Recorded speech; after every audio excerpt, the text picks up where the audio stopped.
Chapter 9. We emerged from the palace while the sun was still in part above the horizon. I was determined to reach the White Sphinx early the next morning, and ere the dusk I proposed pushing through the woods that had stopped me on the previous journey. My plan was to go as far as possible that night, and then, building a fire, to sleep in the protection of its glare. Accordingly, as we went along, I gathered any sticks or dried grass I saw, and presently had my arms full of such litter. Thus loaded, our progress was slower than I had anticipated, and besides, Weena was tired. And I began to suffer from sleepiness too, so that it was full night before we reached the wood. Upon the shrubby hill of its edge, Weena would have stopped, fearing the darkness before us. But a singular sense of impending calamity, that should indeed have served me as a warning, drove me onward.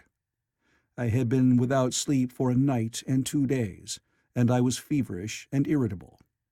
I felt sleep coming upon me, and the Morlocks with it. While we hesitated, among the black bushes behind us, and dim against their blackness, I saw 3 crouching figures. There was scrub and long grass all about us, and I did not feel safe from their insidious approach. The forest, I calculated, was rather less than a mile across. If we could get through it to the bare hillside, there, as it seemed to me, was an altogether safer resting place. I thought that with my matches and my camphor I could contrive to keep my path illuminated through the woods. Yet it was evident that if I was to flourish matches with my hands, I should have to abandon my firewood. So, rather reluctantly, I put it down. And then it came into my head that I would amaze our friends behind by lighting it. I was to discover the atrocious folly of this proceeding, but it came to my mind as an ingenious move for covering our retreat. I don't know if you have ever thought what a rare thing flame must be in the absence of man and in a temperate climate. The sun's heat is rarely strong enough to burn, even when it is focused by dewdrops, as is sometimes the case in more tropical districts. Lightning may blast and blacken, but it rarely gives rise to widespread fire.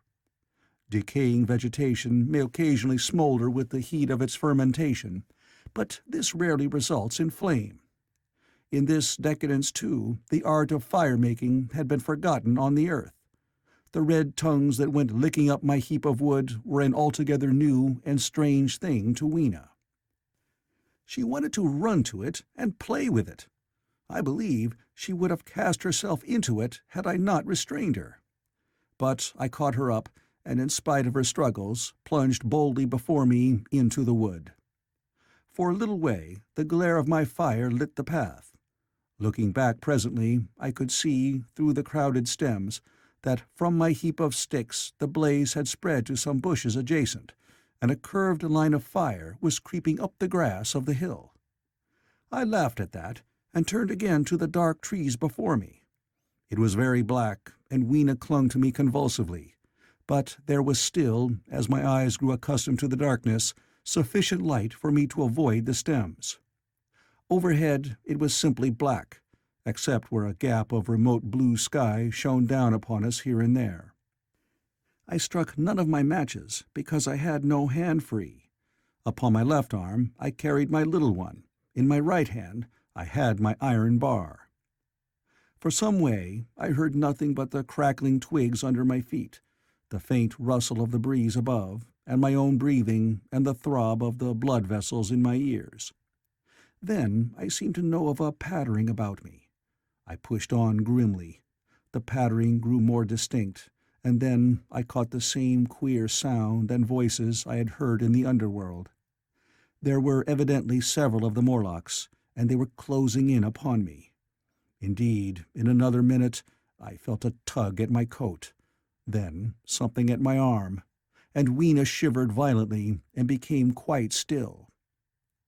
It was time for a match, but to get one I must put her down. I did so, and, as I fumbled with my pocket, a struggle began in the darkness about my knees, perfectly silent on her part, and with the same peculiar cooing sounds from the Morlocks. Soft little hands, too, were creeping over my coat and back, touching even my neck. Then the match scratched and fizzed. I held it flaring, and saw the white backs of the Morlocks in flight amid the trees. I hastily took a lump of camphor from my pocket, and prepared to light it as soon as the match should wane. Then I looked at Weena.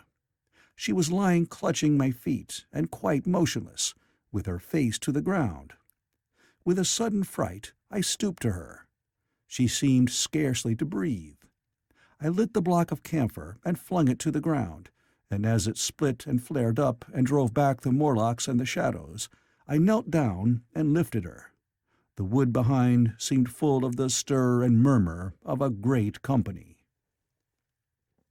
She seemed to have fainted. I put her carefully upon my shoulder and rose to push on, and then there came a horrible realization. In maneuvering with my matches and Weena, I had turned myself about several times, and now I had not the faintest idea in what direction lay my path. For all I knew, I might be facing back towards the Palace of Green Porcelain. I found myself in a cold sweat. I had to think rapidly what to do. I determined to build a fire and encamp where we were. I put Weena, still motionless, down upon a turfy bowl, and very hastily, as my first lump of camphor waned, I began collecting sticks and leaves. Here and there, out of the darkness round me, the Morlock's eyes shone like carbuncles. The camphor flickered and went out. I lit a match, and as I did so, two white forms that had been approaching Weena dashed hastily away. One was so blinded by the light that he came straight for me, and I felt his bones grind under the blow of my fist. He gave a whoop of dismay, staggered a little way, and fell down. I lit another piece of camphor and went on gathering my bonfire. Presently I noticed how dry was some of the foliage above me, for since my arrival on the time machine, a matter of a week, no rain had fallen. So instead of casting about among the trees for fallen twigs, I began leaping up and dragging down branches. Very soon I had a choking, smoky fire of green wood and dry sticks, and could economize my camphor. Then I turned to where Lena lay beside my iron mace. I tried what I could to revive her, but she lay like one dead. I could not even satisfy myself whether or not she breathed.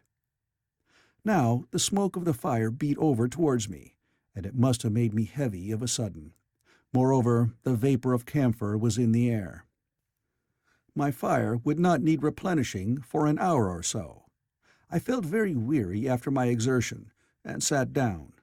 The wood, too, was full of a slumberous murmur that I did not understand. I seemed just to nod and open my eyes. But all was dark, and the Morlocks had their hands upon me. Flinging off their clinging fingers, I hastily felt in my pocket for the matchbox, and it had gone. Then they gripped and closed with me again. In a moment I knew what had happened. I had slept, and my fire had gone out, and the bitterness of death came over my soul. The forest seemed full of the smell of burning wood. I was caught by the neck, by the hair, by the arms, and pulled down. It was indescribably horrible in the darkness to feel all those soft creatures heaped upon me. I felt as if I was in a monstrous spider's web. I was overpowered and went down. I felt little teeth nipping at my neck. I rolled over, and as I did so, my hand came against my iron lever. It gave me strength. I struggled up, shaking the human rats from me, and holding the bar short, I thrust where I judged their faces might be.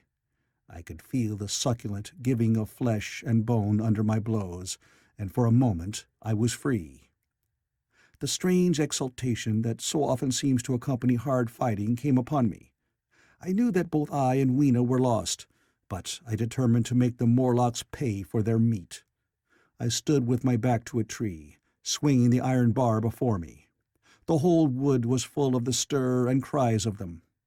A minute passed. Their voices seemed to rise to a higher pitch of excitement, and their movements grew faster. Yet none came within reach. I stood glaring at the blackness. Then suddenly came hope. What if the Morlocks were afraid? And close on the heels of that came a strange thing. The darkness seemed to grow luminous. Very dimly I began to see the Morlocks about me. 3 battered at my feet, and then I recognized, with incredulous surprise, that the others were running, in an incessant stream, as it seemed, from behind me and away through the wood in front. And their backs seemed no longer white, but reddish. As I stood agape, I saw a little red spark go drifting across a gap of starlight between the branches and vanish. And at that I understood the smell of burning wood, the slumberous murmur that was growing now into a gusty roar, the red glow, and the Morlock's flight. Stepping out from behind my tree and looking back, I saw, through the black pillars of the nearer trees, the flames of the burning forest. It was my first fire coming after me. With that I looked for Weena, but she was gone. The hissing and crackling behind me, the explosive thud as each fresh tree burst into flame, left little time for reflection. My iron bar still gripped, I followed in the Morlock's path. It was a close race. Once the flames crept forward so swiftly on my right as I ran that I was outflanked and had to strike off to the left. But at last I emerged upon a small open space, and as I did so, a Morlock came blundering towards me, and past me, and went on straight into the fire. And now I was able to see the most weird and horrible thing, I think, of all that I beheld in that future age.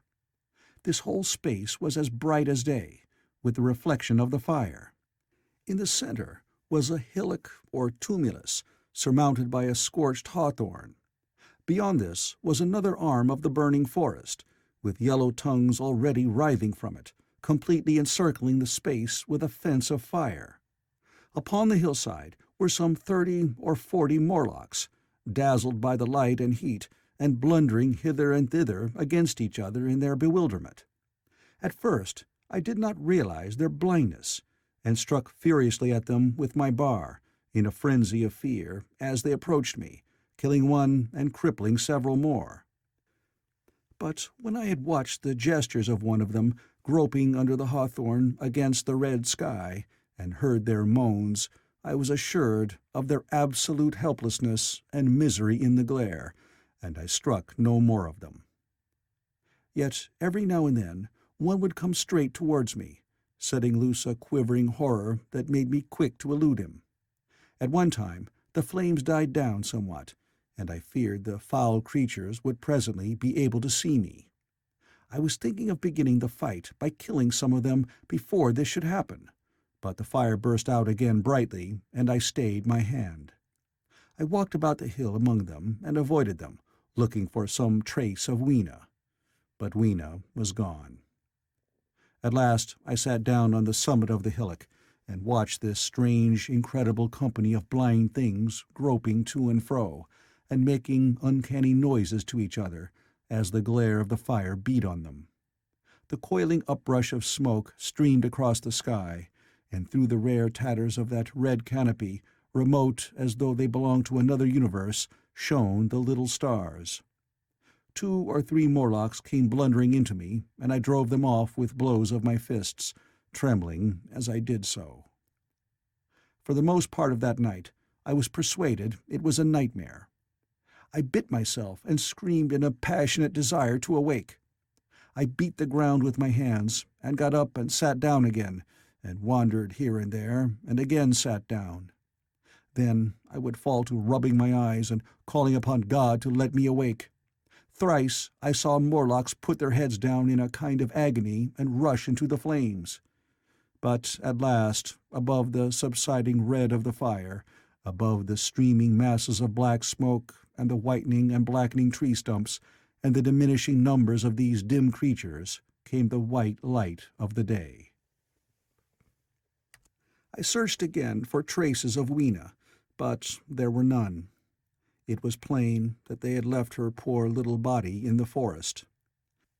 I cannot describe how it relieved me to think that it had escaped the awful fate to which it seemed destined. As I thought of that, I was almost moved to begin a massacre of the helpless abominations about me, but I contained myself. The hillock, as I have said, was a kind of island in the forest. From its summit I could now make out through a haze of smoke the palace of green porcelain, and from that I could get my bearings for the White Sphinx. And so, leaving the remnant of these damned souls still going hither and thither and moaning, as the day grew clearer, I tied some grass about my feet and limped on across smoking ashes and among black stems that still pulsated internally with fire, towards the hiding-place of the time machine. I walked slowly, for I was almost exhausted as well as lame, and I felt the intensest wretchedness for the horrible death of little Weena. It seemed an overwhelming calamity. Now, in this old familiar room, it is more like the sorrow of a dream than an actual loss. But that morning it left me absolutely lonely again, terribly alone. I began to think of this house of mine, of this fireside, of some of you, and with such thoughts came a longing that was pain. But as I walked over the smoking ashes under the bright morning sky, I made a discovery. In my trouser pocket were still some loose matches. The box must have leaked before it was lost. End of Chapter 9.